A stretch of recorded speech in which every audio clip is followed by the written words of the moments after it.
Wala kang magsilbi, laging nandyan dapat. Amen. Hindi yung magrereklamo ka, ako na naman ang luto, ako na naman last week, ako na naman ang mananalangin, lagi na lang ako ang nakikita ninyo. Diba? Dapat magalang ka, restore the joy of your salvation.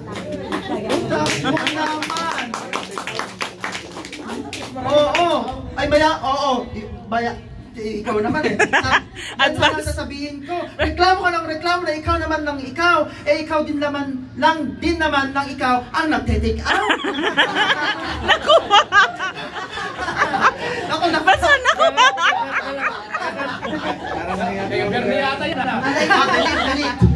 Dali. Hindi. Dapat, papawi ako. Dapat nagagalak tayo sa pagsisilbi sapagkat hindi rin namang nagsasawang magbigay ng pagpapala ang Lord. Amen! Yun na lang. Diba? Alam po ninyo, doon sa Riyadh, isang kapatid, sabi niya, bago mananampalataya, dito lang nakakilala iyon. Sabi niya, talagang katoliko siya noon. At dinala namin sa iglesia ng prayer meeting. So, kuya, sabi naman kasi ng isa, kuya, marunong bang manalangin? Hindi niya alam na bago lang siya. Opo, marunong akong manalangin. So, siya ang nag-lead ng opening prayer ng IP. Alam ninyo, Ave Maria. Ngunit ito, it is really a good testimony of the transformation sa buhay ng kuya na ito. Habang dumadalo siya at nagbibigay siya ng pa 1 real dito sa ating offering banks.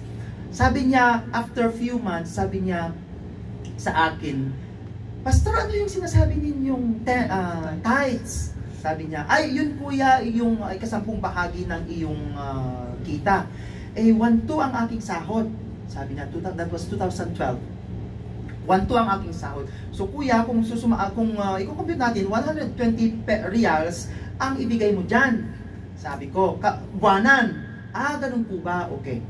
So, noong mga sumunod na mga araw, 1 real pa rin. Oo. At saka, lagi namin siyang binibigyan. So, alam naman ninyo sa ating mga gawain, laging maraming handaan, laging maraming pa-take out. Amen. So, isa siya sa mga nabibiyayaan at take out hanggang sa sinabi niya, ay bibigay ko na 5 reals na. Kasi nga, yung 1 real, sabi niya, naku, hindi pa kasya yung 1 real sa kinain ko, may pa-take out pa.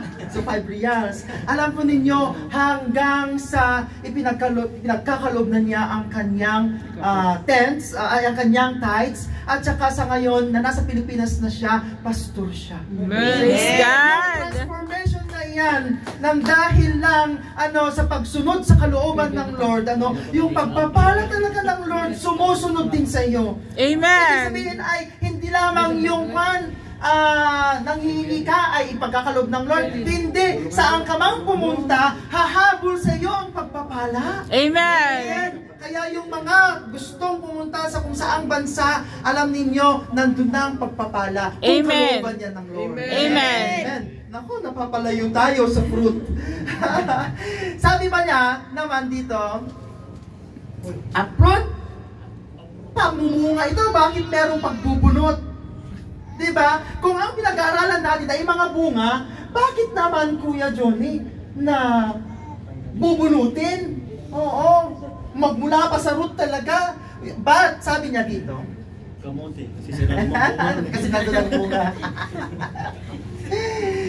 Now, these are the ones, ito yung parable of the sower. Now, these are the ones sown among thorns. Ito yung mga buto, sabi niya, ito yung mga binhi na naitanim doon sa dawagan o kaya doon sa mga halamanan na maraming tinik. And they are the ones who hear the word, nakinig sila sa salita ng Diyos, and the cares of this world, ang alalahanin sa mundo na ito, una sa lahat. Pangalawa, ang deceitfulness of riches, ang Ano ang Tagalog nito? Ang pagkasilaw sa salapi, okay? At ang pagkahumaling sa ibabang mga bagay, ito yung kumain sa salita and they become unfruitful.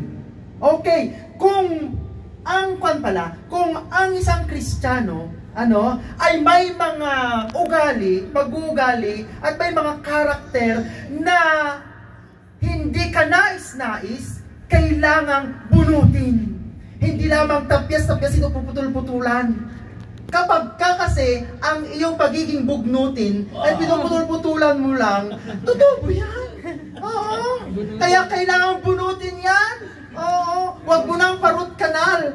Kaya bunutin na kagad. Oo, upang sa ganun, hindi na siya tutubo ulit. Oo. Kaya nga, mga kapatid, kung ang iyong buhay ay nahuhumaling ka talaga sa pakikipag-chat, pakikipag-chat sa mga may asawa ka. Mahilig ka pa rin makipag-chat lang naman po ito, pas. Ganyan. Oo. Kung mahilig ka kung yun yung iyong weakness, nako, bunutin mo ang saksakan ng iyong wifi. O kaya, huwag ka nang mag-cellphone. O huwag kang mag-install. Bunutin mo ang messenger. I-delete mo na ang messenger. WhatsApp na lang. Ibig sabihin nito ay yung mga ayaw natin sa ating mga buhay, huwag lang natin silang iwasan, kundi tanggalin natin, bunutin natin yung mga bagay na iyan na hindi maganda. May technical problem? Technical problem. Nag-restart. Baka nag-restart. Basahin ko nga sa Tagalog. In Mark chapter 4 verses 18, ito yung talinghaga para sa mga binhi. Ito naman, sabi niya,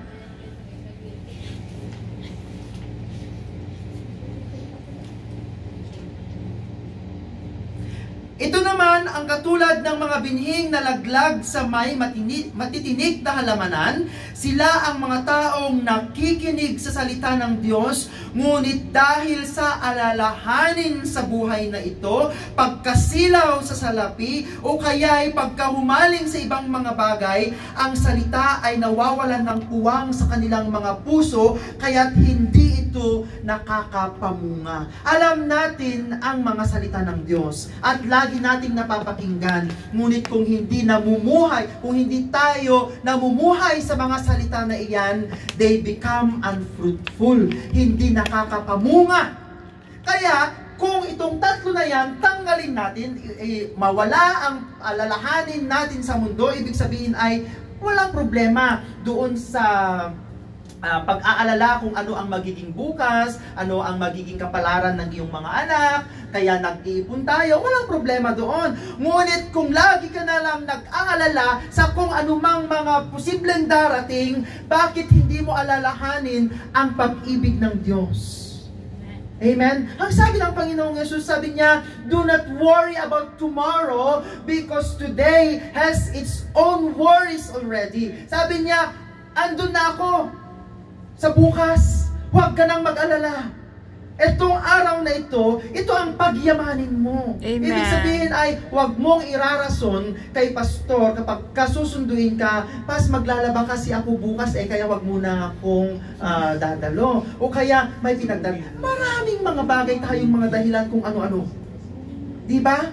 Ngunit, huwag itong mga alalahanin sa mundo na ito ang siyang maging dahilan na hindi ka mamunga. Amen. Sabi pa niya dito, deceitfulness of riches, pagkasilaw sa salapi. Nako, ito ang isang masama. Kapag kamayaman pala tayo, meron ding masamang epekto.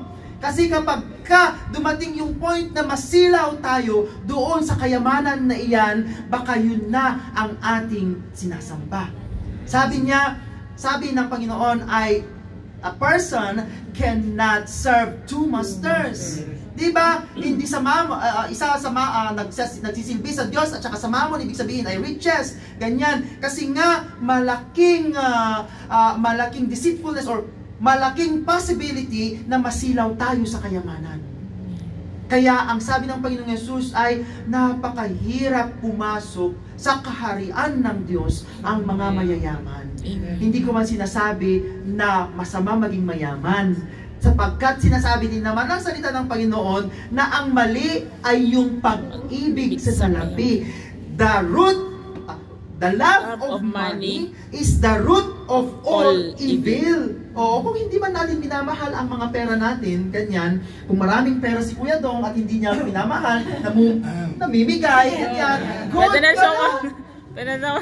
Oo. Kaya kapag kayong mga pinagtrabahuhan natin at hindi natin kinikimkim at minamahal ang mga pinagtrabahuhan na yan, ibig sabihin ay naipagkakaloob mo ang iyong ikapo, na ibibigay mo ang bahagi ng iyong kita para sa iyong pamilya at meron kang naitutulong sa kapwa, that is well and good. Amen. Amen. Ang masama ay yung nasisilaw ka doon sa pera mo at yung nagiging madamot ka na, yun ang masama at hindi ka nakakapamunga. Ang sabi ng Proverbs ay may mga taong mayaman, ngunit mayaman, lalong yumayaman pa rin sapagkat sila'y namimigay. May mga taong mahirap, sabi niya, na nagkikimkim, ay ano ba yung pagkakatagalog? They are very stingy. Hindi man siya kuripot. Yung tikom, ang mga palad pala, ang pagkakatagalog. May mga taong tikom ang palad, ngunit lalo silang naghihirap. Amen. Oh. So, walang content. Diba? Bukas palad na lang. Oo. Kahit Diba? kailan daw ka bibili. Sapagkat pinagpapala ng Diyos ang bukas palad na tao. Amen. Amen. Ibig sabihin ay kung hindi tayo kung hindi tayo nasisilaw sa lapi at mga riches at mga pinagkakalob sa atin ng mga bendisyon ng Lord, wag tayong maging sakim. Amen. Mga kuya at ate, huwag tayong maging sakim doon sa mga ipinagkakatiwala sa atin. Amen. Ito'y na pag-alaman ko sa Redeemer. Sabi ng isang kuya ay, magsabi kayo ng sahod ninyo isang buwan. Bernie, sa buwan muna. 1.8. Okay. Ang sahod mong 1.8, kuya, magkano doon ang sa Diyos? 180. Pero napag-alaman ko at tutunay nga naman na pag-aari ng Diyos yung buong Lahat 180. yun. Aha. Ang Psalms, ito dinugtong ko, ang Psalms 24, ang sabi niya, ang mundo at ang lahat ng nasa mundo pag-aari ng Amen. Diyos. Amen. Ikaw at ang iyong bulsa at ang iyong katalinuhan, ang iyong lahat-lahat na kayamanan, pag-aari yan ng Diyos. Amen. Ipinagkakatiwala lamang sa iyo. Amen. Naway magbunga ang pagtitiwala na iyan ng Lord sa iyo. Amen. At yung trust ng Lord sa iyo, na yung 180 ipinagkatiwala sa iyo, gusto lang niya yung 180 ang maibalik sa kanya para din naman sa simbahan, the remaining 1,620 para sa iyo na iyon. Abat napakarami pa nun. Amen. Diba? Para pang H&M. Alam kong ang kanyang brand ay H&M. Pagdating niya, noong sinundo namin, abay, naka H&M sweater, H&M ang kanyang shades. Alam ko, hindi kita makakalimutan. Next point, letter I. Ignite your light naman. Amen. Ignite your light. Papaano naman na merong apoy nasisindihan kapag pinag-usapan natin ay mga prutas. Ignite your light. Let your light so shine before men that they may see your good works and glorify your Father. Kapag ang sabi dito kanina sa John, kapag tayo ay sumusunod doon sa kalooban ng Panginoong Yesus at nagmamahalan, tayo bilang magkakapatid nag-glorify ang ating Diyos Ama. Amen. Ganon din naman pala kapag tayo ay may mga mabubuting gawa, nag-glorify din ang ating Amang nasa langit. Amen. Tama? Now let your light so shine before men that they may see your good works and glorify your Father in heaven. Ano naman ang connection ng good works na ito sa aking mga bunga? Sabi nga dito sa Colossians chapter 1, so that you will walk in a manner worthy of the Lord. Ano ang papaano tayo lumakad worthy of the Lord? Displaying admirable character, moral courage, and personal integrity para ano? To fully please Him in all things, bearing fruit in every good work. May mga mabubuti pala tayong gawa na hindi namumunga ng mabuti. Ano? Okay. Baka hindi ninyo naintindihan. May mga mabubuting gawa ang isang Kristiyano na hindi namumunga. Kasi parang noong una, parang kapag gumagawa na tayo ng mabuti, ay parang namumunga na tayo. Pero hindi pala. Ganito, may biblical basis ako dyan. Ang sabi ng Panginoong Yesus doon sa mga Pariseyo na nagsabi sa Kanya, did we not prophesy in your name? Did we not teach in your name? Did we not do miracles in your name? Sabi ng mga Pariseyo na ito, ano ang sagot ng Panginoong Yesus? Away from me. Sabi niya, lumayo kayo sa akin, you evildoers who practice lawlessness. Na walang saysay yung mga pagpuprophesy nila, yung pagtuturo nila ng salita ng Diyos sapagkat hindi nakikitaan sila ng mga paglakad ng naaayon sa kalooban ng Lord. Amen. May mga panalangin okay. Good work ang manalangin. Diba? Amen. It is really good work. It is considered really admirable ang pananalangin. Ngunit kung pinapanalangin mo ay ang kalooban mo ang sundin ng Lord, hindi ka po pwedeng mamunga. Hindi yan bibigyan ng bunga ng Lord ang panalangin na yan. Tama na manalangin, ngunit tama kaya ang iyong pinapanalangin. Tama na magluto para sa gawain, ngunit hindi tama na habang ikaw ay nagluluto, ay nag-aalburuto rin ang iyong mga bibig. Oo. Nako, mapait ang ampalaya kapag ganyan. Diba? Tama na ikaw ay mangaral ng salita ng Diyos. It is really a good work to preach the word, to teach the word, basta lamang, pero hindi tama, hindi tama na hindi mo rin naman i-practice ang iyong ipinipreach. Amen. Kaya nga nag-iingat ako ngayon na andyan na si Daniel, nawa ko, ang panalangin ko sa Lord, ay nawa mapalaki namin ang bata na ito na at ingatan mo, Lord, ang buhay namin na lumaki ang bata na ito, kako, na maganda ang nakikita sa amin. Amen. Kasi kung may makita siyang mali sa amin, at saka nandiyan siya nakaupo, nagsisinungaling ka naman, daddy O di ba? Ibig sabihin ay marami tayong mga ginagawang mabuti, ngunit nawa ang lahat ng mga mabubuti nating gawa ay magresulta ng mabubuting bunga. Amen. Amen? Sa inyong mga personal na paglakad, personal na mga buhay, mga ate, mga kuya, nawa ang lahat ng inyong mga ginagawa ay para sa Diyos. Amen. Ang bottom line lahat niyan ay pagmamahal sa Diyos. Amen. Hindi mo tinatrabaho ito dahil kaibigan mo si kuya, hindi mo ginagawa ito dahil nahihiya ka, hindi mo ginagawa yan dahil sa ginagawa rin ng iba. Hindi. Ginagawa natin ang mga mabubuting bagay na ito dahil mahal natin ang Lord. Amen. By the time na mapagtanto natin ang katotohanan na ito, ang lahat ng ating mabubuting gawa magbubunga, magre-resulta ng maraming bunga. Amen. Amen. Letter T. Nako, medyo madami-dami pala itong 5. Ano ang F kanina? Flavor your spiritual life, restore the joy of your salvation, uproot your cares of the world, ignite your light, letter T, transform your mind. Okay, napahapyawan na natin ang transformation. Merong paradigm shift dapat ang isang Kristiyano. Hindi na siya nag-iisip ng mga makalupang bagay, kundi nag-iisip na tayo dapat ng mga makalangit na bagay. Colossians chapter 3 verse 2.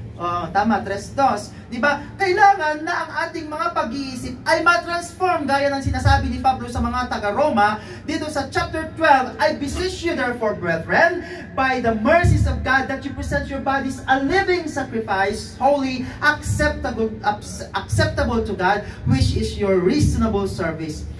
And do not be conformed to this world, but be transformed by the renewing of your mind, that you may prove what is that good and acceptable and perfect will of God. Amen. Merong dapat transformation ang ating mga buhay by the renewing of our mind. Amen. Hindi yung transformation na gumaganda lamang ang mga physical na mga pagmumukha. Oo, but ma-renew ang pag-iisip ng isang tao para sa ganon ang mga makalangit na bagay ang kanyang iniisip lagi. Amen. Makalupa pa rin, mga kapatid, ang pag-iisip natin kung lagi na lang ang ating pinagtutuunan ng pansin ay magpayaman ng magpayaman dito sa lupa. Amen. Hindi masama na magkaroon din naman ng komportableng pamumuhay dito sa lupa. Ngunit lagi kong sinasabi, kung yun ang iyong prioridad sa iyong buhay, pinagyayaman mo lamang ang lupa. Kailangang mapalitan ang iyong pag-iisip na pagyamanin hindi ang iyong buhay dito sa lupa, pagyamanin mo ang iyong spiritual na buhay. Amen. Magpa-equip tayo. Amen. Manalangin tayo. Magsaliksik tayo dito sa salita ng Diyos. Amen. Amen? Huwag lang yung puro scroll ng scroll. At maya-maya, add to cart, add to cart. Hindi yung maganda rin ang mga yun, sinasabi ko sa inyo. Walang problema ang mga yun. Pag ang prioridad natin ay ang mga iyon na, yun problema na. Dapat, first and foremost, sabi niya, love the Lord your God with all your heart, with all your soul, with all your mind. Ano? Dahil yun ang greatest commandment. Amen. Amen. Sa mga susunod na verses, for I say, through the grace given to me, to everyone who is among you, not to think of himself more highly than he ought to think. Abay, may mga piling nga, but to think soberly, so God has dealt to each one a measure of faith. Kapag ay, hindi na ako magluluto kasi ako lagi ako nag-preach. Mababang klaseng trabaho yan. Ay, hindi na ako pwedeng maghugas kasi mapapasma ang aking Oo. Di ba, meron kami, magpamarites na naman akong pero nawa ay wag nating pamarisan ito.